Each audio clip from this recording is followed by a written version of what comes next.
Trials carried out in Raglan converting dairy effluent into algae, then to zooplankton for fish food, caught the attention of the Bay of Plenty Regional Council.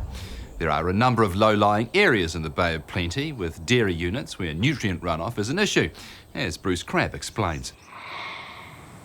The background from the Bay of Plenty Regional Council is largely around trying to improve water quality. We've been working with Charles Mitchell as a follow-on from his work in Raglan and his aquaculture project over there. There's been two stages to the project. Back in about 2012, Charles and I got together and we applied to the Bay of Plenty Regional Council's Innovation Fund for the first stage of it, which was a batch or tank trials. Once we proved that that was successful, we applied to the Innovation Fund again and we got this project underway. As we know, most of the nutrient runoff from dairy properties is actually diffuse runoff from the paddocks, so the aim is very much around getting the water quality improvement happening in the farm waterway.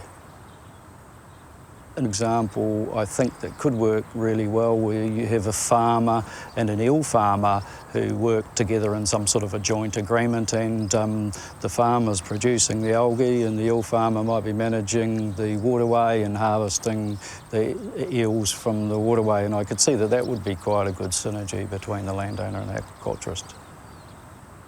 We have information on the Bay of Plenty Regional Council website, so if people are interested in that, they're most welcome to go onto the website and look for the dairy effluent page.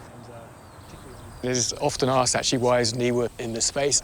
NIWA's done a lot of study of the impacts of pollution from towns and agriculture in our lakes and rivers, and we understand the natural processes of purification that go on in those lakes and rivers, and a large part of those processes are due to the algae and periphyton that live in those waterways. So it was just a natural extension to say, well, if we understand how to either use those algae to beneficially treat waste, then we can encapsulate that in an actual system of treatment. The main thing we wanted to test here was what type of algae will we grow on this dairy waste, and is it suitable for invertebrates that the fish are going to eat, and to combine the two parts of the system. So on one hand, the algae have a role up here in removing nutrients from the wastewater or the effluent before it's irrigated back on land, and then what's the value of those algae in terms of a food source to enhance the native stocks of fish in the farm drains. What we found when we were initially looking at growth of planktonic algae in lakes and in traditional oxidation ponds or dairy effluent ponds is the algae only grow in the top layer. So these ponds are quite shallow. They're only maybe 200 to 300 millimeters deep. The paddle wheel doesn't aerate or provide any oxygen. All it does is provide the mixing. It's the algae they're plants, so they photosynthesize, they produce oxygen, and that's the main source of oxygen for. They're still aerobic treatment, so there's bacteria in the ponds that break down the organic waste, and then that releases the nutrients that, as the algae are plants, and they take that up. And so it gives us the opportunity to not only treat the organic portion of the waste, but then recover those nutrients into algal biomass. How the system works is the wastewater effluent gets treated in the first dairy pond, and that's where all the solids drop out. And then the effluent from that, which doesn't have many solids, comes into these high rate ponds, and essentially what we're doing is we're growing algae on those nutrients. And then we have these algal harvest ponds, and that's where the algae can settle out, and we capture that algal biomass and can collect that and pump it down to the fish ponds. Right, a few there.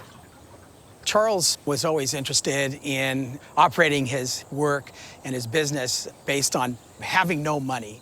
And that lack of funding and government funding and support and actual his own money involved, always looked for innovation in a way is where can I find food for my fish that maybe somebody else is looking at as a waste product. Charles developed his own little sluice system that involves managing the water behind them to create enough depth and width in water to hold fish. So we're just trying to replicate an aquaculture pond, and this sluice then will discharge water from that pond behind it, and as it's going through the sluice system, it gets reoxygenated, and so the water coming even out of it is super saturated in oxygen. Therefore, it's more livable for fish.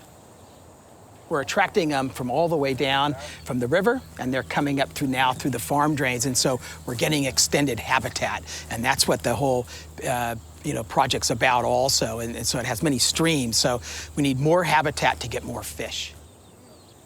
What we're trying to do is actually give farmers a commercial pathway for doing restoration projects. And if we can include a commercial component to it, people will be more inclined to look at installing these systems. So it's like the carrot and the stick. They're getting enough stick, but can we put the carrot into the mix where they're incentivized for putting in, because there actually may be a profit to be had out of using their farm drains as aquaculture systems. So can we get crops of whitebait grown in them? Can we get crops of eel grown in them and harvested? So this is the way forward that we'd like to take it.